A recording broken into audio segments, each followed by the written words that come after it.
senator judges, it is your obligation na dapat present ka sa mga proceedings. Present ka sa mga ng trabaho ng Office of the Ombudsman na magpa-disqualify sa 2028.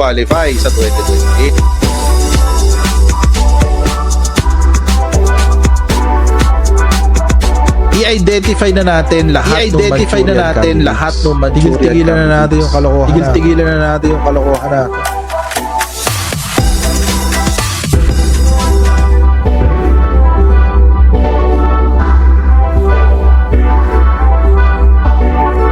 Okay, everyone. Welcome po dito sa ating channel. This is Coach Jared, mga kababayan.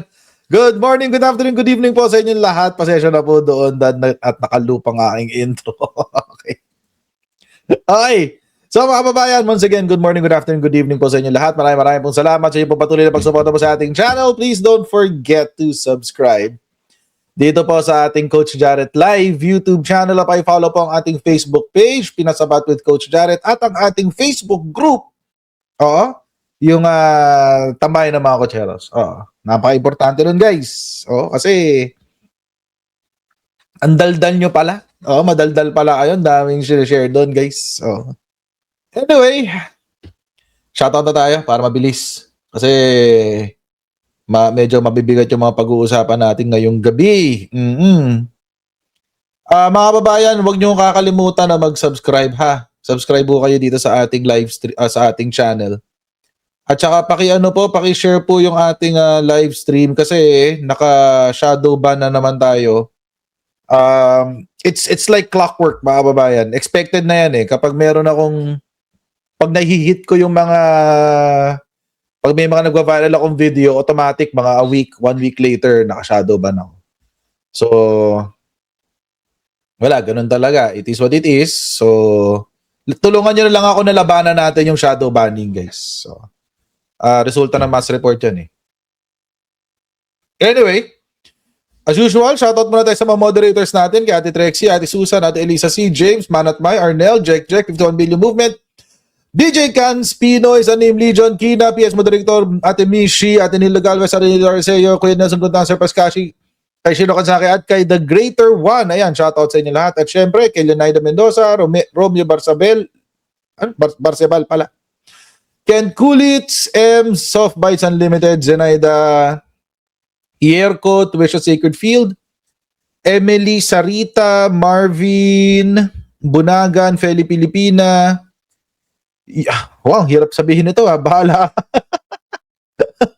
Sorry. Pero susunod, gamit kayo na masimpleng pangalan. Mohamed lang naiintindihan ko Kay Mohamed. Ayan. Pinky M.A., Allen, Kiko Man, Siracha, Leia Marian, Feynovio, Veronica Medina, Nilda Rosa, Bato Balani, Glenn Trilles, Ruben Esperanza, Dina Domingsil, IB Fun, Miles Creative Media, Teresa Ali, Lucy Villar, Mami Terry, Jeffrey Iya, Joe Aguliana, Enedina Colcol, Spons 1000, Clarissa Haluwag, Mirna Bustillo, Albert Limacosa, Marlene Malbog, Marilulay, Maria Nubla, Sally Sabanga, Divinia Sapuay, Zorida Manabat, Roger Romero, Sherry Lucero, at kay Cesar Cabrera. Ayan. Okay. Ganyan lang muna, guys, para makarami tayo, guys, kasi mabibigat itong ating mga topic for today's video. Ayan. Okay, diretso tayo sa topic natin, mga babae Oo. At unahin natin dito kay Omar Duterte. 'Di ba, Ate Maria Corazon Monar, salamat po sa inyong super chat. It is very, very much appreciated. God bless you. Ayan. Okay. Kasi mga kababayan, ito ho kasing kay Omar Duterte, meron nag-viral na picture niya kanina. Oo. Ito na lang, para nahihirapan ako Okay. May nag-viral kasi picture niya kanina, guys. Ano yung nag-viral na picture? Ito yun, papakita ko sa inyo. Yan. Okay, nag-viral yan, guys. And let me just say, ang layo ng mukha ni Omar, no, sa pamilya niya. Parang, ano ba to? Anak ba talaga to ni Pulo? Bakit? Napakalayo ng mukha niya, no, sa kanilang lahat. Oo. Or baka mataba lang kasi siya, kaya kaya malayo. Pero, di ko makita yung resemblance sa pamilyang Duterte, guys, eh. Mm. Anyway, um, ito nangyari. Merong nag-viral na post at hindi ko alam kung talagang sinabi niya to. Pero kanina ko pa hinahanap. Hindi ko makita. Mm. Hindi ko makita, guys. Pero ang sinabi niya, 10 billion pesos is a small amount of money. Oh, maliit daw na halaga lang yun, guys. Kung sasabihin mo na yan lang ang net worth ni Tita Sara at Tito Mans, maliit yan. Normal lang sa mga politiko na maging bilyonaryo. Ayun pala eh. Oo. Normal pala sa politiko maging bilyonaryo eh, no? Ngayon ka lang na narinig yan. For the first time, guys. Kaya nga naging politiko para tumulong sa mahirap. If you don't have money, how can you help the poor? Oo. Tapos sinabi daw niya ito sa DZAR. Oo. So, alam naman natin mga babayan, si DZAR, fake news central yan. Fake news, dyan nanggagaling lahat ng fake news sa administrasyon. Kasi alam naman natin, si Kibuloy ang may-ari niyan. Oo. So, it is what it is. At ang naging unang clue sa akin, mga kababayan, nung hinanap ko to, hindi ko talaga siya makita. Oo. So, syempre, bilang ang ating channel, nagkakala tayo ng facts. Nagsasabi tayo ng facts. Dahil hindi ko siya makita, hindi ko pa siya mapaniwalaan. Oo. So, hinahanap ko itong actual quote na to, hindi ko makita. Pinuntahan ko rin si DCAR, wala akong makitang interview niya sa DCAR. Wala ho mga kababayan. Wala ho talaga. So, hindi ko alam kung talagang sinabi niya to. Hindi ko alam kung talagang sinabi niya to. And, ito pa, sinabi dito, multi-awarded entrepreneur and Forbes 2018, 2019, 2020 richest young entrepreneur. Ito, hinanap ko to, wala rin. Wala kayo makikitang ganyan. So, gustuhin ko man siyang i-bash, parang hirap siyang i-bash kung galing sa kasinungalingan, di ba? So, ayoko naman mang ganun. Oo. At syempre, alam naman na sa channel na to, nagpa-fact check tayo palagi. Nakita ko ho, yung isang version na ito. May isa pa ho version to. Ito. Ito ho yan. Noong 2020, pandemic. So, niisip ko, mga kababayan, iniisip ko lang naman. Ito galing to kay ABS. I'm sorry for not following the protocols. I was wrong in implying that applying proper sanitation yourself and putting gloves was enough for me not to wash them. But now I know that even with all blah, blah, blah, blah, blah, blah.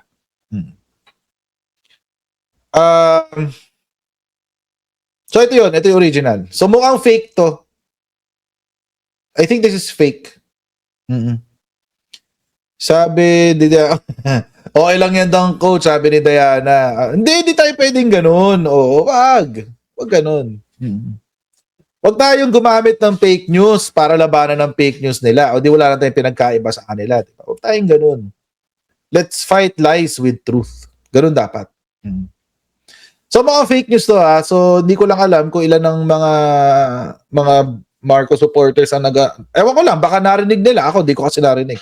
Hinanap ko kanina wala akong makita interview ni Omar Duterte sa DCAR. Wala akong makita.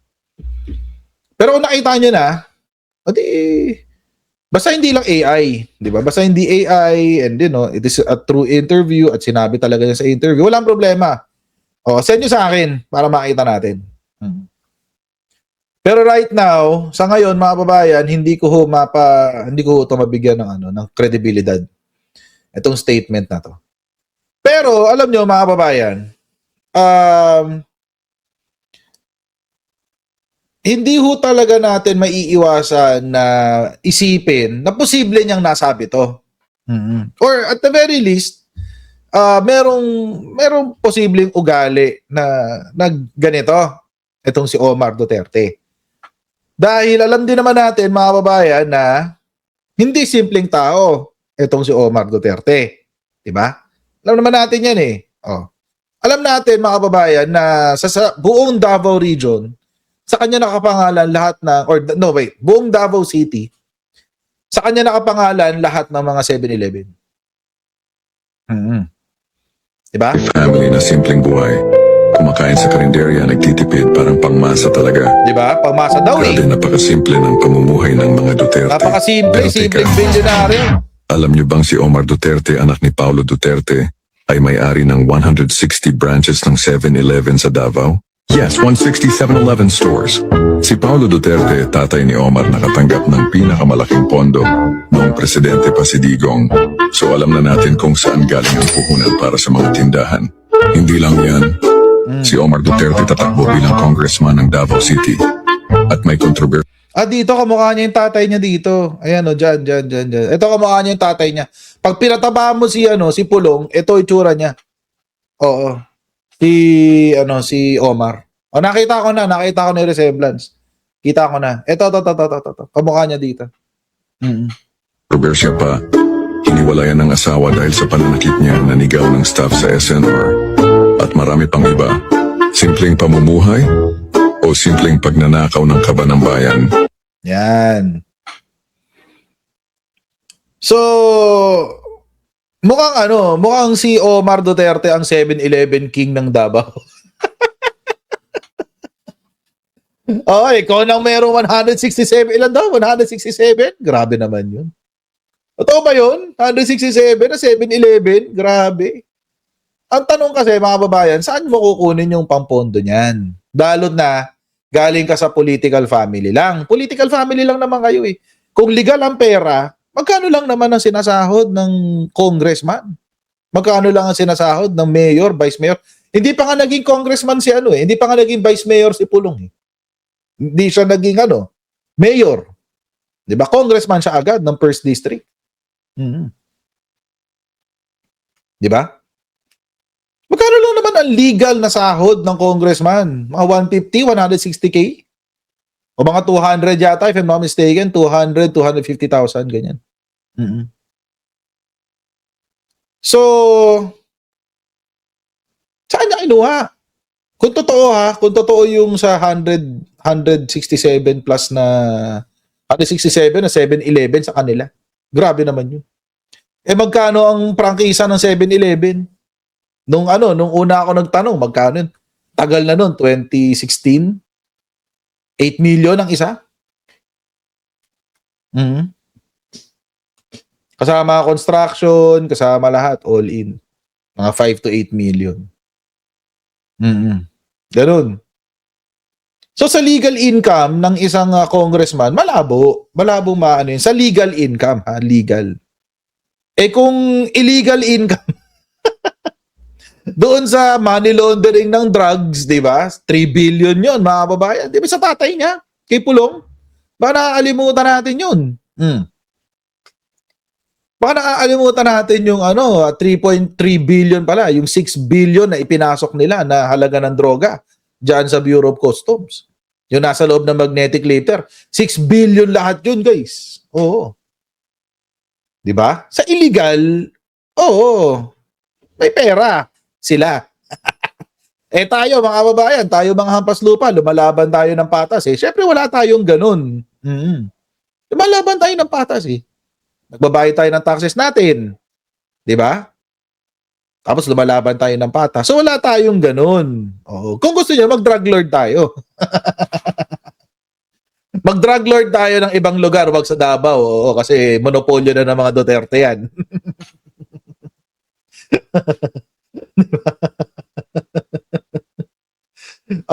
So baka may ganun. Or syempre may GAA, di ba? May General Appropriations Act. At sa GAA, may mga budget na napupunta sa mga congressmen. At sa budget na yon, mga kababayan, di natin alam, posible rin naman na, di ba? Baka napupunta lang sa proyekto 30%, tapos 70% kay congressman. Oo, baka ganun. Oo. Or baka 50% kay congressman, 20% paghahati-hatian na ng mga amuyong sa paligid, di ba? Mhm. Pero for sure na may ganun. May ganong klaseng sistema sa Davao City. Bakit? Ikaw nang nagkaroon ng 51 billion, di ba? 51 billion pesos, guys. 51 billion. Mm-hmm. 51 billion pesos. Ang first district lang, ha? First district. Oo. Gaano ba kalala ang problema dyan sa Davao City First District na kailangan nyo ng 51 billion para lamang sa infrastructure projects nyo? May skyway na ba kayo dyan? May skyway na ba kayo dyan sa Davao City? Ha? Alam nyo mga kababayan, ito basic lang to na tanong. Oo, for accountability purposes. Naalala nyo, yung Gulf Stream na binili ni Rodrigo Duterte nung panahon na siya yung presidente.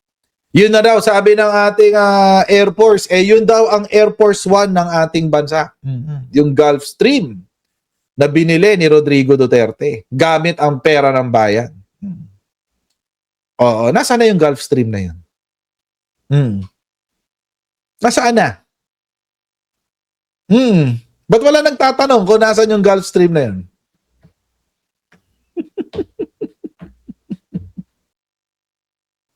Di ba?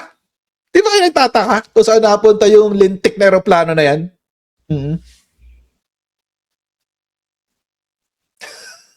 Walang nakakakita. Oo. Wala, di ba? Wala nakakakita. Si BBM, hindi niya nagagamit yun eh. Yung Gulfstream jet na yan. Nagpaano siya? PAL 001. Oo. Philippine Airlines 001. Wait, paano baka sabihin ng mga DDMs na nanonood sa atin. Fake news ako. Wait lang ha. Saan hanapin natin? Oo. Kasi billion yata rin ang bili dun eh.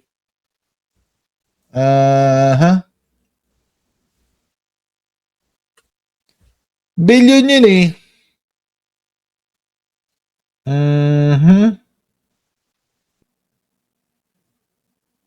Asa na yun?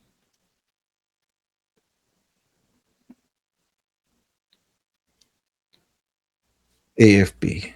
Wait lang ha. Ayan 2019. Parte daw ng AFP modernization, guys. Oo. Grabe to. Ito panahon pa to ng lolo ni Omar.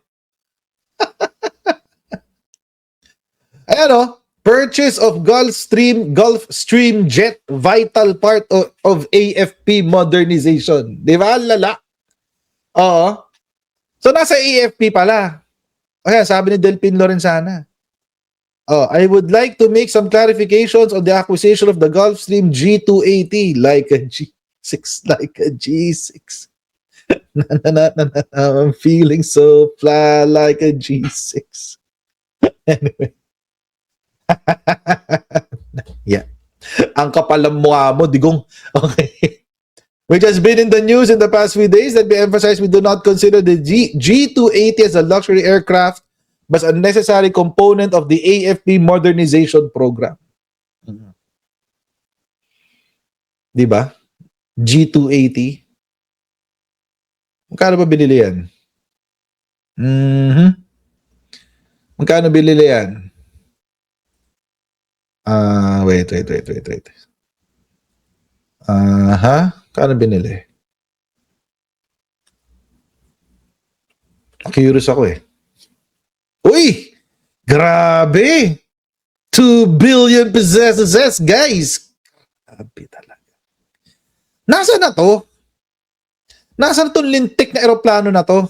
Anaan ng tipaklong talaga.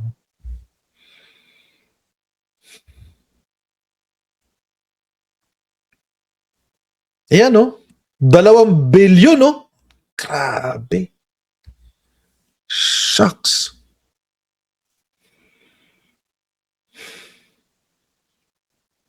Nasa KOJC.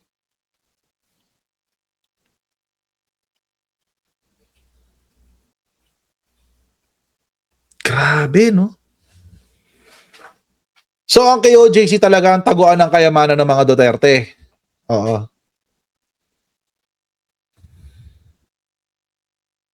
Magnanakaw talaga ang mga Duterte, guys. Legit. Legit. Ito pa lang eh. May nagkaso na ba dito? Meron ba na curious at hinanap? Sana meron nung taga meron taga AFP na nakakapakinig sa atin. Kahit i-message nyo lang ako. Oo. Gagawin ko anonymous yung pangalan nyo. Sabihin nyo lang sa akin kung nasa inyo pa tong Gulfstream jet na to. 2 billion kasi. Si PBBM hindi gumagamit ng Gulfstream eh. From what I know. Nag-ano siya eh, nagpapal siya eh. Yung PAL 001, oh, yun yung kanya.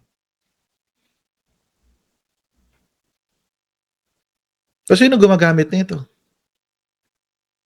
Tapos yung yung jet na ginamit para dalhin si Rodrigo Duterte sa Dahig, inupahan yun, guys. Inupahan yun ng Philippine government. From someone. I don't know who that someone is. Nasaan na siya?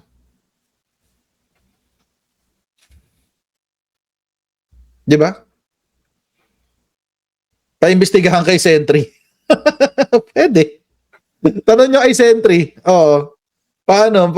Malay natin, may mga contact pa siya sa loob ng di ba? Ng Villamor or AFP, di ba? So, baka si Sentry makakasagot na ito. Pero wala na tayong balita dito. Hindi na natin alam kung ano nangyayari. Kung ano nangyari dyan. Kung nasa AFP pa rin, walang problema, di ba? At least, kung hindi man nagagamit, o di ganun lang siya, hindi lang siya nagagamit. Sayang pera lang. Sayang pera. Pero kung wala sa AFP, binayaran ng 2 bilyong piso, nasaan na siya? Di ba? Nasaan na siya? Yun ang magandang tanong.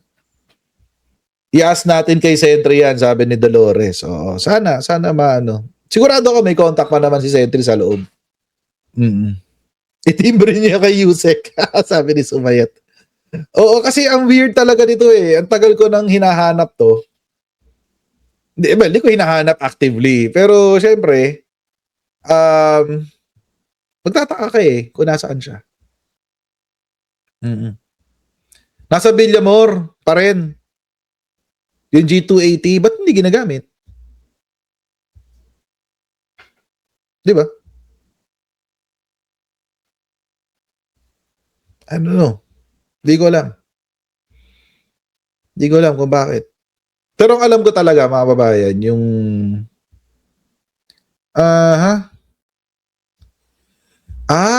gusto ko tong sagot. To. May reports na PBBM has been using the Gulfstream G550 since last year, not the G280 purchased by the previous admin. Kasi sirain daw according to the AFP. No. Wait. Yung G550 na yan, mga kababayan, yan yung inuupahan ni PBBM pag bumabiyahe siya. Yan yung inuupahan niya. So, hindi rin pala yung PAL 001 ang ginagamit niya. So, sayang to. Ano silbi nito aeroplano na to? Kung iba yung ginagamit ng presidente. At sirain daw. Ba't bumili pa niyan? Diyos ko. Curious tuloy ako.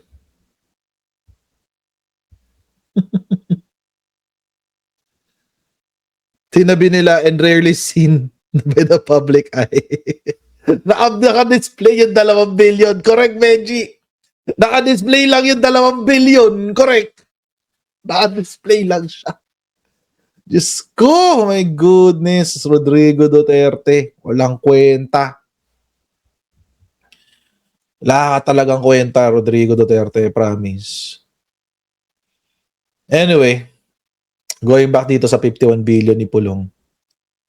So, hindi ho malabong isipin, mga kababayan.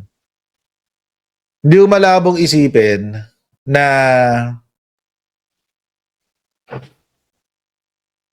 may korupsyon sa mga Duterte. Well, mga kababayan, ito ba, i-questionin pa ba natin itong 6.7 billion na to? Galing na nga sa AMLAC yan. Galing na nga sa AMLAC yan, guys, eh.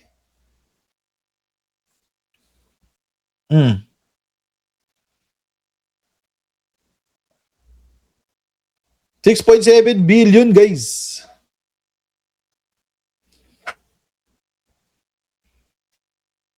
So, questionin pa ba natin yan? O, baka gusto niyo ng breakdown. O, ito, mapakita ko sa inyo yung breakdown, guys. Meron yan sa ilalim, eh. Di yan. Ito. Ayan. Diba?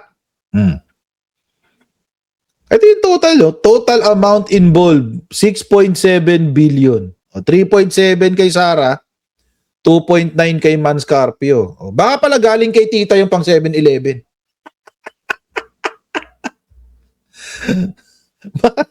Baka galing kay Tita tsaka kay Tito. Palang mukha talaga. Ayan, 6.7 billion.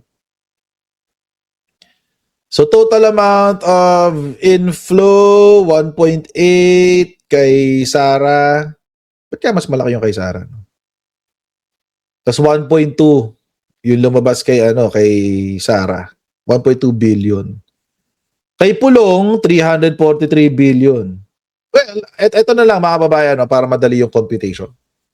4.425 minus 1.554, yun ang sukli nila, mga 2.8 billion. So may 2.8 billion pa sila mga kababayan na natitira sa bank account nila. Kung totoo to, well, totoo to kasi AMLAC na nagsabi niya. Diba? AMLAC na nagsabi niyan. Ayun nga, narinig ko yan kanina, 2 million lang daw ang laman ng bangko nila, sabi ng AMLAC. Okay. Ba't may sukli?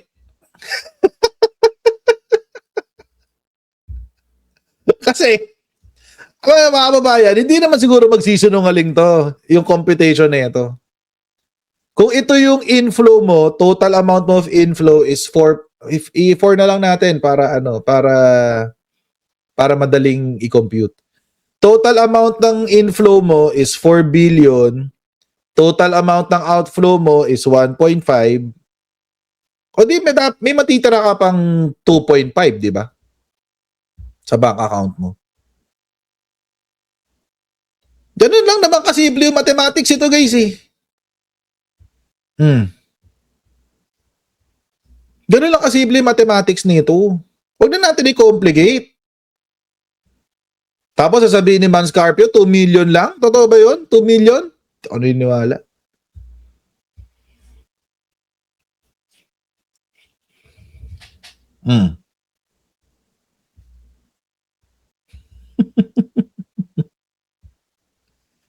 Pero, tapos meron pang undetermined. Ano yung undetermined na yan na 791 million? Hindi malaman kung bakit. Ano siya? Ano klase siya transaction? Inflow, outflow. Hindi natin alam eh. Oo. Ayun na masakit nga dyan. Peachy Greeny. Ayun na masakit dito. Wait lang. Sana yung sinabi ni Peachy Greeny?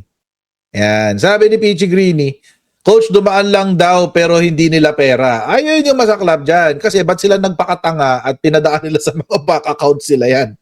Sa sobrang laki niyan, mga babayan, hindi ba nila naisip? Naku-questionin sila dyan sa sobrang laki ng amount? Anong tipaklong? Di ba?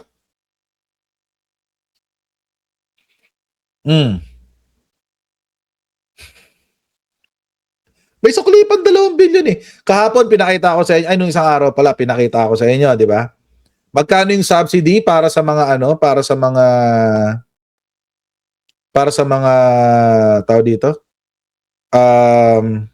Para doon sa mga nahihirapan sa fuel crisis ng Middle East. 2.49 billion ang ayuda sa kanila. Hmm. 2.49 billion pesos.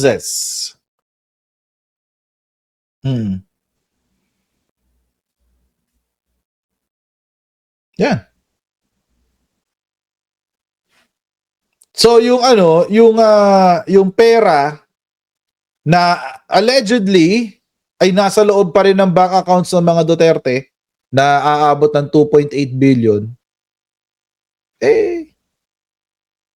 pwede na palang pang-ayuda sa mga sa public sector natin. Sa public transport pala. Sa public transport sector. Pwede na pala pang-ayuda yun doon, guys. Di ba?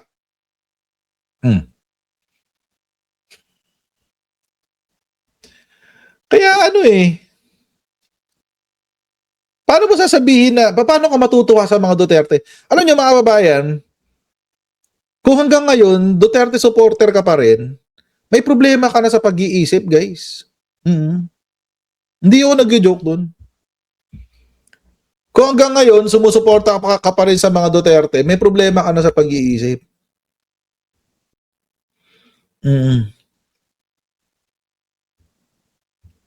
Kasi mga kababayan, sinasampal ka na ng ebidensya sa mukha mo at hindi ka pa rin naniniwala, may problema ka. May kakulangan ka sa pagpoproseso siguro ng ng katotohanan sa kasinungalingan. Or siguro, alam niyo mga kababayan, eto kung may naikinig sa atin na estapador, bibigyan ko yung tip, sino mga magagandang biktima, umanap kayo ng mga DDS.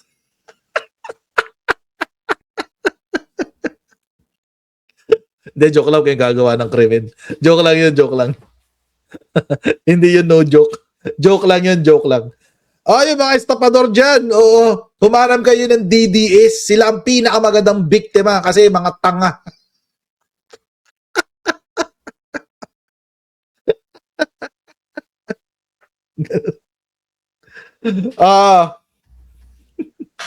Kaya siguro pag may mga OFW na nabubudol sa networking, siguro mga DDS yun. Yung mga nabubudol ng investment scam, mga ganyan. Oo. Mga DDS yun, guys. Mga estapador din sila, sabi ni Diana mo. Nag-estapahan silang lahat. Sabi, mga estapador din nga din sila. Ang hirap naman nun. Naglaban yung dalawang estapador, nagbiktimahan.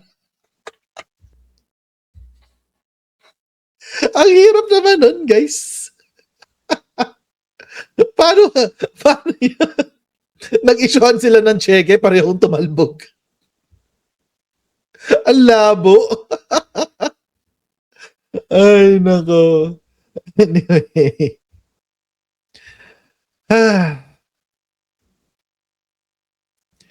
Diyos ko. Anyway. Ay. Pero mga kababayan, ito kidding aside mga kababayan. Kidding aside. Kapag hanggang ngayon supporter ka pa rin ni Sara Duterte, it's either taga Davao ka at ang loyalty mo wala lang talaga, as in hindi ka nag-iisip. Wala kang common sense, hindi ka nag-iisip, yung ganun. Oo. Kung baka ganun ka lang. Or number 2, DDS ka. Oo. Sa sobrang DDS mo, hindi ka marunong mag-isip. At kinakain ka ng kung kanino ka man nakikinig. Oo. And kung ganun, mga kababayan, tigilan nyo na. Pero kung hindi ka DDS naman, kumbaga parang binoto mo lang kasi siya yung sikat nun o siya yung uso nun. Or ngayon, Sara supporter ka kasi tulad ko, sa naging Duterte supporter lang ako during the time kasi ayoko ng dilaw. Ayoko ng dilaw Period. Ganun lang. Tapos, sinuportahan ko lang si Sara kasi wala, yun ang ano eh, yung sila yung kandidato ni PBBM eh. O di silang dalawa, di ba? Oh, by the way, may friend akong taga Davao. Mabait naman siya. Pero pag usapan politika, inuunahan ko na siya. Lagi ko sinasabi, friend, alam mo naman na hindi na ako supporter ng idol mo, di ba? Let's agree to disagree. Oo. So yun. But anyway, kung ano ka, kung medyo nasa gitna ka lang, independent ka mag-isip, hindi ka naman masyadong invested sa politika and everything. Maybe it's time na bitawan nyo na si Sara Duterte. Lalo sa 2028. Kasi obviously, nagkamali tayo ng pagpili. Ang gusto ko sanang nun, tandem nun, si Bongbong Soto eh. Boso. Team Boso. Ang sama. But anyway, so yun, lang talaga, Bongbong Soto sana ako eh. Oo, pwede rin palang Maso, no? Marcos Soto, Maso. Oo, Team Maso. Baka naikinig sa atin si Ate Sharon. Sorry na agad. Kasi hindi talaga ako kakamping at di ako dilaw. Kaya ang choice ko noon was si Marcos Soto sana. Kung walang Sara Duterte. Sana sinunod ko na lang ang payo ng aking mga kaibigan tuloy, mga kamag-anak ko, nanay ko, ganyan, lolo't lola ko. Sigurado ka ba? Sigurado ka ba talaga kay Sara? Oo. Wala. Ganun eh. Mali our choice. Mali our choice. Pero pambawi naman kay Ate Sharon, kung sakali mapanood niya to, binoto ko si Senator Kiko itong 2025. Seryoso yan, no joke. No joke. Kahit balikan niyo yung mga video ko nung 2025 senatorial election. Oo. Binoto ko talaga si Senator Kiko netong 2025. So, wala, ganoon talaga.